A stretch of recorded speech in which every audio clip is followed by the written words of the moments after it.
അഭ്യസ്തവിദ്യരായ ഉദ്യോഗാർത്ഥികൾ ഇന്ത്യയിൽ നേരിടുന്ന തൊഴിലില്ലായ്മയും താഴ്ന്ന വേതനവും യുവാക്കൾ ഇന്ത്യൻ പൗരത്വം ഉപേക്ഷിച്ച് വിദേശ രാജ്യങ്ങളിലേക്ക് കുടിയേറി പാർക്കുന്നതിൽ വലിയ പങ്ക് വഹിക്കുന്നുണ്ട്.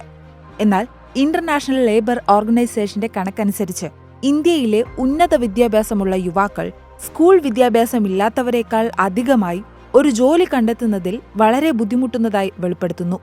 ILOയുടെ ഈ ഞെട്ടിപ്പിക്കുന്ന റിപ്പോർട്ട് പറയുന്നത് എഴുതാനും വായിക്കാനും അറിയാത്തവരുടെ തൊഴിലില്ലായ്മ നിരക്ക് 3.4%, ഇതിൽ നിന്നും 9 മടങ്ങ് ഉയർന്ന് ഇന്ത്യയിലെ അഭ്യസ്തവിദ്യരായ ബിരുദധാരികളുടെ നിരക്ക് 29.1%. +2 അല്ലെങ്കിൽ അതിലും ഉയർന്ന വിദ്യാഭ്യാസമുള്ള യുവാക്കളുടെ തൊഴിലില്ലായ്മ അങ്ങനെ 6 ഇരട്ടി ഉയർന്ന് 18.4%.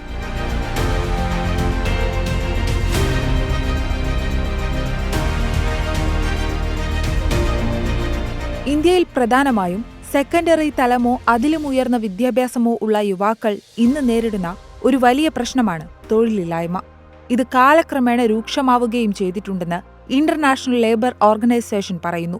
കഴിവുറ്റ ഉദ്യോഗാർത്ഥികളുടെ കുറവും വിപണിയിൽ സൃഷ്ടിക്കപ്പെടുന്ന തൊഴിലവസരങ്ങളും തമ്മിലുണ്ടാകുന്ന കടുത്ത പൊരുത്തക്കേടാണ് ഈ കണക്കുകൾ സൂചിപ്പിക്കുന്നത്. ഇന്ത്യയുടെ മോശം സ്കൂൾ വിദ്യാഭ്യാസം കാലക്രമേണ രാജ്യത്തിന്റെ സാമ്പത്തിക സാധ്യതകളെ തടസ്സപ്പെടുത്തുമെന്ന മുൻ Reserve Bank of India governor Raghuram രാജനെ പോലെയുള്ള പ്രശസ്ത സാമ്പത്തിക വിദഗ്ധരുടെ മുന്നറിയിപ്പുകൾക്കും ഈ വെളിപ്പെടുത്തൽ അങ്ങനെ അടിവരയിടുന്നു.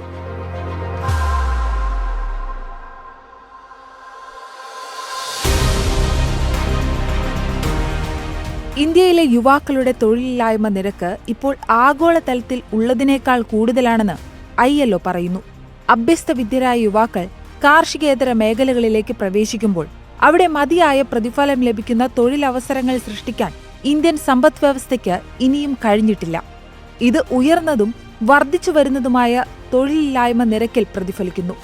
ചൈനയിൽ 16 മുതൽ 24 വയസ്സുവരെ പ്രായമുള്ള യുവാക്കളുടെ തൊഴിലില്ലായ്മ നിരക്ക് വർഷത്തിലെ ആദ്യ 2 മാസങ്ങളിൽ 15.3% ഉയർന്നിരുന്നു. ഇത് നഗര ജനസംഖ്യയുടെ 5.3% നിരക്കിനേക്കാൾ 3 ഇരട്ടി കൂടുതലാണ്. 2000-ൽ 15 മുതൽ 29 വയസ്സുവരെ പ്രായമുള്ളവരിൽ ജോലിയില്ലാത്തവർ 88.6%.